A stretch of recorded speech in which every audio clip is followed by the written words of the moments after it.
वो बड़े बिलबिला रहे थे। वो कह रहे थे कि गणेश गोदियाल का दिमागी संतुलन खराब हो गया।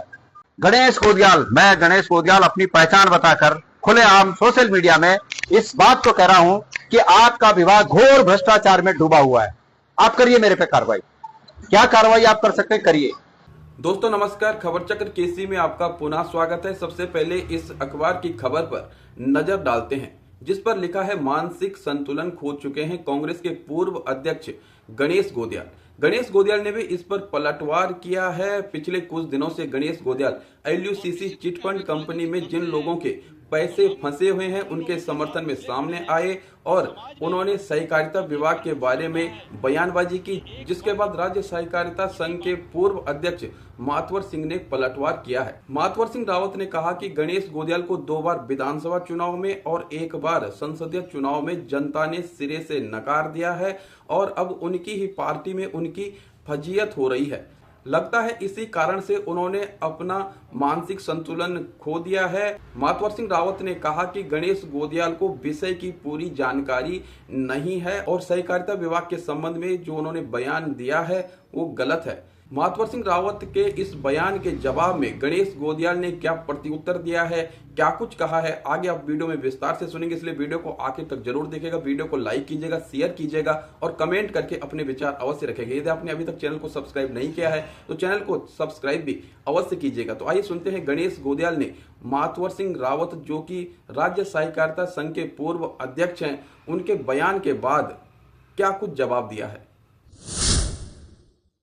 आप सब जानते हैं कि पूरे उत्तराखंड में LUCC सहकारी समिति के द्वारा लोगों के पास से बिना इजाजत के भारी मात्रा में बड़े अमाउंट्स फिक्स डिपॉजिट में और अन्य स्कीमों में रखे गए, जबकि उन्हें ये सब करने का कोई अधिकार नहीं था। लेकिन फिर भी उस सहकारी समिति ने, सहकारी कोऑपरेटिव सोसाइटी ने उत्तराखंड में ये काम किया और अंततोगत्वा 3, 4, 5 साल, कितने साल से वो लोग ये व्यापार कर रहे थे।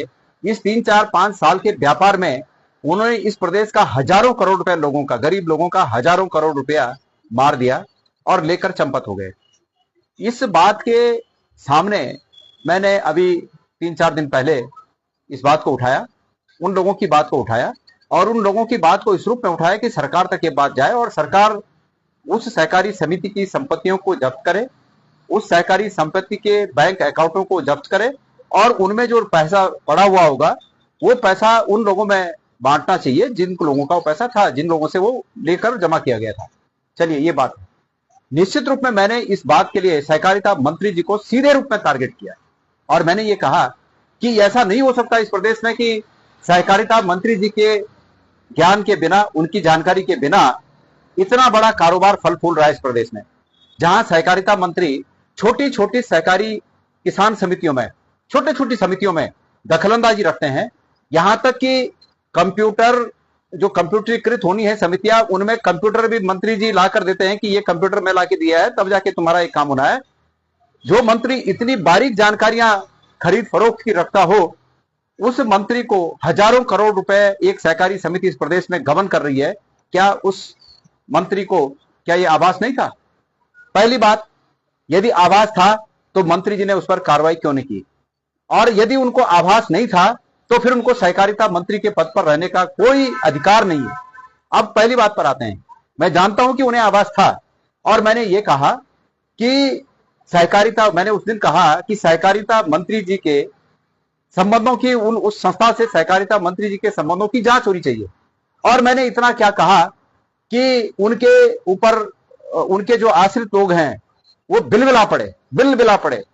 एक का मैं देख रहा था, पौड़ी गढ़वाल के जो हैं और राज्य सहकारी बैंक के, मैंने सुना कि कुछ पदाधिकारी हैं, अध्यक्ष हैं, क्या हैं, वो बड़े बिलबिला रहे थे। वो कह रहे थे कि गणेश गोदियाल का दिमागी संतुलन खराब हो गया। मैं महोदय से कहना चाहूंगा कि गणेश गोदियाल का दिमागी संतुलन खराब बोलना बहुत आसान बात है, लेकिन गणेश गोदियाल का दिमागी संतुलन तो खराब नहीं हुआ, क्योंकि मैं एक भ्रष्टाचार पर चोट कर रहा हूं। ये अलग बात है कि भ्रष्टाचार पर चोट करने के कारण आपके जो नेता हैं वो तिलमिलाए हुए हैं और वो तिलमिलाहट आप लोगों के व्यवहार में दिख रही है। पर मेरा तो दिमागी संतुलन अपनी जगह है, जो है उसकी चिंता मत करिए। आपका, आपके मंत्री का चरित्र जरूर बिगड़ गया है। मैं आपसे ये बात कहना चाहूंगा।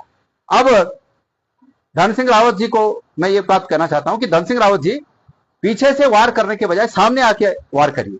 मैं इसमें विश्वास करता हूं कि लोकतंत्र में सामने आके अगर बात बोलनी है तो सामने आके बोलिए।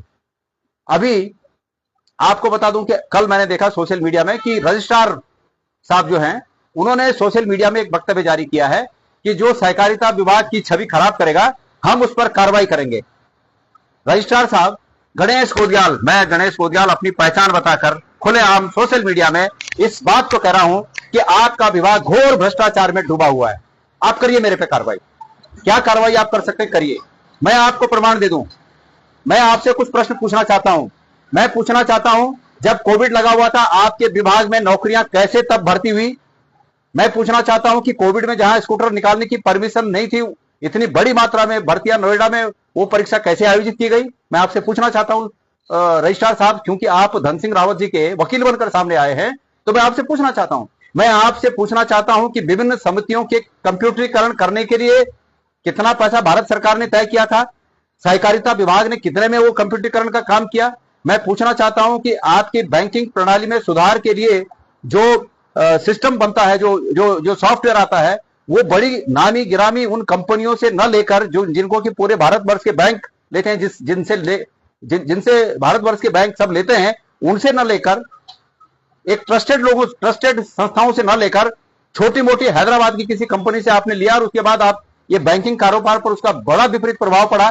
मैं आपसे ये प्रश्न पूछना चाहता हूं, ये किसके हित में आपने किया? और ताजा उदाहरण मैं आपको बता दूं, मैं उम्मीद करूंगा कि रजिस्ट्रार साहब इस पर भी वक्तव्य देंगे। ये वक्तव्य तो उन्होंने बोल दिया कि हम कार्रवाई करेंगे, मेरे पे करें कार्रवाई, पर मैं उनसे पूछना चाहता हूं कि इस पर उनका क्या है कि जो अभी हरिद्वार में विभिन्न समितियों में जो नियुक्तियां हुई हैं, विभिन्न समितियों में जो नियुक्तियां हुई हैं, उन नियुक्तियों के बारे में उनका क्या कहना है? मैं उम्मीद करूंगा कि आपका रजिस्ट्रार साहब का इसमें रिएक्शन मिले, और जब रिएक्शन मिलेगा मैं समितियों के नाम बताऊंगा, जिन लोगों को नियुक्तियां मिली हैं उनके नाम बताऊंगा।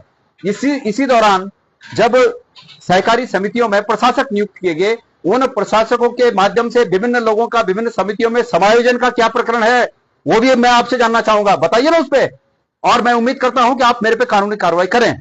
मैं उम्मीद करूंगा कि आपने म्यूचुअल फंड में, मंत्री जी के कहने पर म्यूचुअल फंड में, शेयर मार्केट में कितना पैसा गंवाया, मैं उस पर भी आपकी प्रतिक्रिया जानना चाहूंगा। मैं जानना चाहूंगा कि विभिन्न सहकारी समितियों में, बैंक में इस दौरान कितने लोग बैकडोर एंट्री से लगे, मैं वो भी जानकारी आपसे जानना चाहूंगा। तो कृपया ये जानकारी मुझे बताइए। और एक चीज और धन सिंह रावत जी आपको कह देना चाहता हूं, मुझे अधिकारियों से धमकाने की आवश्यकता नहीं है। मैं आपसे और आपके आका से नहीं डरता, तो आपके अधिकारियों से क्या डरूंगा? आपको याद दिला दूं, श्रीनगर मेडिकल कॉलेज में हुई अनियमितताओं के बारे में जब मैंने धरना प्रदर्शन किया था, तो आपके चेले ने वहां मुझे धमकी दी थी कि हम कानूनी कार्रवाई करेंगे, और जब हमने कानूनी कार्रवाई के लिए कमर कसी तो अपना पद छोड़ के भाग गए।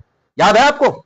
तो मैं आज फिर इस फेसबुक लाइव के माध्यम से मुख्यमंत्री धामी जी से मैं निवेदन करना चाहता हूं कि माननीय मुख्यमंत्री जी, मैंने 2 साल 1.5 साल हो गया, मैंने तब कहा था कि सहकारिता विभाग के विभिन्न मदों की मैं लिस्ट दे दूंगा, उनकी जांच होनी चाहिए, इन प्रकरणों की जांच होनी चाहिए, लेकिन आपने नहीं किया। और उसके बाद आपके मंत्री ने मुझे डराने के लिए एक फर्जी व्यक्ति से फर्जी एप्लीकेशन दिलाकर उसको एंटरटेन किया कि गणेश गोदियाल की जांच होनी चाहिए। आप मेरी भी जांच करिए, मुझे कोई चिंता नहीं है।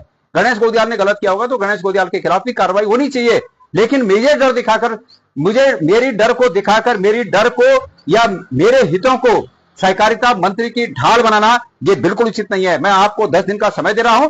इस 10 दिन के समय के अंदर यदि आपने ये जांच नहीं की, विभिन्न जांचें आपने नहीं की जिनका मैंने जिक्र किया, आपको चाहिए होगा मैं लिखित रूप में भी आपको दूंगा, एफिडेविट के साथ दूंगा। आपने अगर ये जांचें नहीं की तो मैं फिर मुख्यमंत्री आवास में धरने पर बैठूंगा। मैं आपको चेतावनी दे रहा हूं। और इसलिए धन सिंह रावत जी, आपको कहना है कि आप सामने आकर लड़िए। आप विभिन्न लोगों से, कभी मेडिकल कॉलेज के प्रिंसिपल से मुझे धमकी देते हैं, कभी आप अपने सहकारिता के रजिस्ट्रार से मुझे धमकवाते हैं। आपके आकाओं से जो व्यक्ति नहीं डरता वो आपके अधिकारियों से क्या डरेगा? इसलिए आप सामने आइए। अगर आप सच हैं तो आप सामने आइए। कल मैंने देखा कि धन सिंह रावत जी ने LUCC के ठगे गए लोगों से हमदर्दी दिखाते हुए CBCID की बात की कि CBCID जांच करेंगे। भाई मैं पूछना चाहता हूं कि CBCID किसकी है? सीबीसीआईडी तो इस उत्तराखंड राज्य के सरकार के अधीन है, वो क्या जांच करेंगे? जब चोर, ये मंत्री और ये सब सरकार में बैठे हुए लोग जब चोर बने हुए हैं तो उनके अधीन के लोग क्या जांच करेंगे? इसकी जांच करनी है तो हाई कोर्ट के किसी माननीय न्यायाधीश की अध्यक्षता में सीबीआई इसकी जांच करे, जिस पर कि विश्वास किया जा सकता है। और मैं उम्मीद करता हूं कि मुख्यमंत्री जी मेरी बात को सुनकर इस केस को, एलयूसीसी के केस को सीबीआई को रेफर करेंगे और इसकी तटस्थ जांच करेंगे। निश्चित रूप में दूध का दूध और पानी का पानी होगा।